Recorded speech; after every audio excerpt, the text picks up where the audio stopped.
जय माता जी की। सभी माता रानी के भक्तों को नवरात्रि की हार्दिक शुभकामनाएं।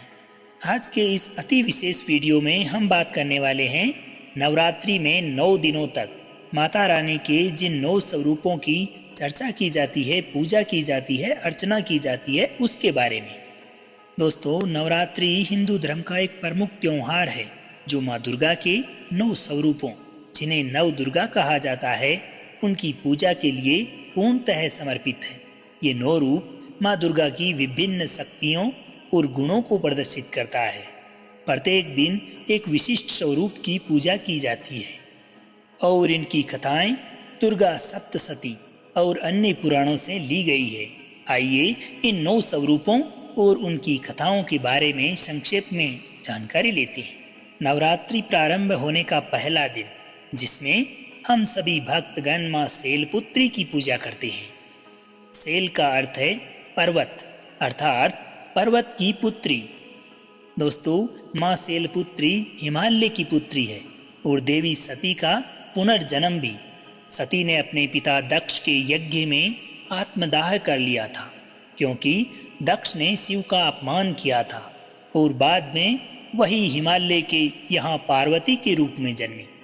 शैलपुत्री के रूप में वे शिव की अर्धांगिनी बनने की यात्रा शुरू करती है।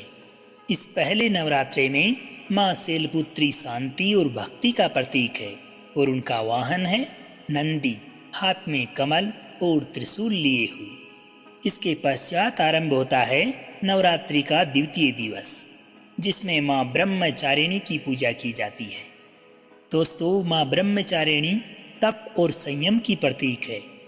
माता पार्वती ने भगवान शिव को अपने पति के रूप में पाने के लिए जो कठोर तपस्या की, जंगल में फल फूल कंद मूल खाकर, फिर केवल पानी और हवा पर जीवित रहकर उन्होंने हजारों वर्षों तक तपस्या की। उनकी यही साधना ब्रह्मचारिणी के रूप में पूजी जाती है, जो ज्ञान और एकाग्रता की प्रतीक है। इनका वाहन है पैदल, हाथ में जपमाला और कमंडल लिए हुए। इसके पश्चात तीसरे दिवस में हम पूजा करते हैं माँ चंद्रघटा की।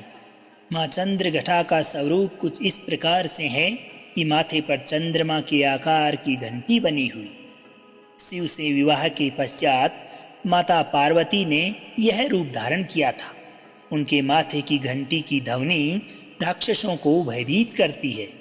यह रूप उनकी शक्ति और शांति को संतुलित करता है दोस्तों, और उनका यही रूप साहस और शांति का प्रतीक है। और इस रूप में उनका वाहन है एक बाघ, जिस पर 10 हाथों वाली विभिन्न हथियारों से सुसज्जित माँ चंद्रघटा विराजमान होती है। अब आता है नवरात्रि का चौथा दिवस। इस दिन माता रानी के समस्त भक्तजन माँ कुष्मांडा की पूजा करते हैं। कुष्मांडा शब्द का संधि विच्छेद है कु, उष्म, अंडा। कु अर्थात थोड़ा, उष्म ऊर्जा, अंडा ब्रह्मांड अर्थात ब्रह्मांड की रचयिता, यानी कि इस संपूर्ण ब्रह्मांड की जिसने रचना की वही है माँ कुष्मांडा। जब सृष्टि में कुछ नहीं था, तब माँ कुष्मांडा ने अपनी मुस्कान से इस समस्त ब्रह्मांड की रचना की। वे सूर्य की शक्ति को नियंत्रित करती है और जीवन का आधार है। माँ कुष्मांडा प्रतीक है सृजन और ऊर्जा की, और माता का वाहन एक शेर, जिस पर माता रानी अपने अष्ट करों में हथियारों से सुसज्जित होकर हाथों में कमल का पुष्प लिए सिंह की सवारी करती हुई प्रतीत होती है। इसके पश्चात आता है दोस्तों नवरात्रि का 5वां दिवस, जिसमें सभी भक्तगण पूजा करते हैं माँ स्कंद माता की। भगवान कार्तिकेय को ही स्कंद कहा जाता, अतः इनकी माता को ही स्कंद माता के रूप में जाना जाता है। यह पार्वती का मातृत्व रूप है। कार्तिकेय जो देवताओं के सेनापति बने, उनकी गोद में विराजमान होते हैं। वे अपने भक्तों को संतान सुख और सुरक्षा प्रदान करती है। इस रूप में माता ममता और करुणा की प्रतीक है, जिनका वाहन सिंह होता है और 4 हाथों में कमल और स्कंद को थामे रहती है, अर्थात नवरात्रि के 5वें दिवस जो कोई भी भक्त गण माँ स्कंद माता को सच्चे दिल से याद करता है, उनकी आराधना करता है, उपवास रखता है, उनके जीवन में संतान सुख की प्राप्ति होती है। इसके पश्चात आता है नवरात्रि का 6वां दिवस, जिसमें माँ कात्यायनी की पूजा की जाती है। माँ कात्यायनी को कात्यायन ऋषि की पुत्री माना गया है। कात्यायन ऋषि ने माँ भगवती की तपस्या की, जिसके फलस्वरूप वे उनकी पुत्री के रूप में प्रकट हुई। यह रूप योद्धा का है और महिषासुर वध में बहुत महत्वपूर्ण भी। महिषासुर जो कि एक बहुत भयानक दैत्य था, उसका विनाश माँ कात्यायनी ने बड़ी वीरता और धर्म की रक्षा हेतु किया था। इसीलिए माँ कात्यायनी को वीरता और धर्म की रक्षा का प्रतीक माना जाता है। कात्यायनी माँ का वाहन है सिंह, 4 हाथों में तलवार और कमल का पुष्प। नवरात्रि का 7वां दिवस, जिसमें सभी भक्तगण माँ कालरात्रि की पूजा करते हैं। काल अर्थात मृत्यु की संहारक, यह माँ का सबसे भयंकर रूप है। इसी रूप को धारण कर माँ कालरात्रि ने रक्त बीज जैसे राक्षसों का वध किया। उनका काला रंग और उग्र रूप बुराई को नष्ट करने की शक्ति दिखाता है दोस्तों। इसमें माता अंधकार पर विजय की प्रतीक है और माँ का वाहन है गधा, 4 हाथों में खड्ग और कांटा लिए हुए उस पर विराजमान होती है मैया। अब प्रारंभ होता है नवरात्रि का 8वां दिवस, जिसमें हम पूजा करते हैं माँ महागौरी की।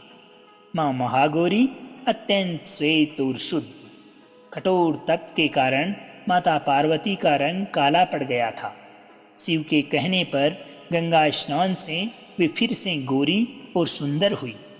इस प्रकार माता का ये रूप पवित्रता और शांति का प्रतीक है। माता के इसी रूप में शुद्धता और क्षमा दोनों समाहित है। इस रूप में मैया बेल पर सवार होकर 4 हाथों में त्रिशूल और डमरू लिए हुए विराजमान होती है। और इसी प्रकार नवरात्रि का अंतिम दिवस 9वां दिन, जिसमें हम पूजा करते हैं माँ सिद्धिदात्री की। मैया के नाम से ही स्पष्ट है कि सिद्धियों की दात्री।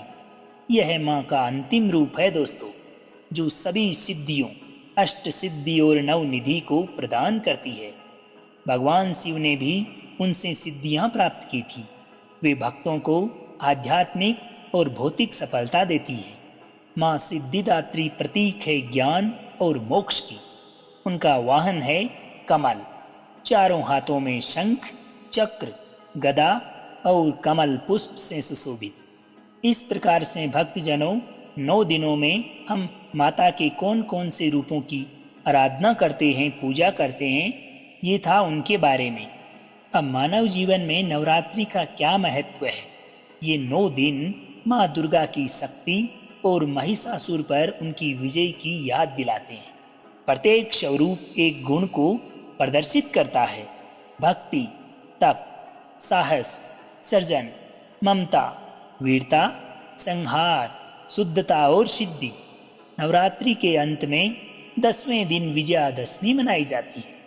और विजयादशमी क्यों मनाई जाती है, इसकी विस्तृत जानकारी हम अगले वीडियो में लेंगे। अगर आप विजयादशमी के बारे में भी जानकारी लेना चाहते हैं तो हमारे चैनल के साथ जुड़े रहिए, चैनल को सब्सक्राइब कीजिए और आगे आने वाली वीडियो में इसकी पूरी जानकारी लें और अपने दोस्तों, माताओं, बहनों तथा सगे संबंधियों के साथ में भी जरूर साझा करें। अब आज्ञा दीजिए आपके मित्र सांवर चौधरी को। मिलते हैं अगले वीडियो में। जब तक के लिए खुश रहिए, मुस्कुराते रहिए, जीवन में आगे बढ़ते रहिए और प्रेम से बोलिए जय माता रानी की।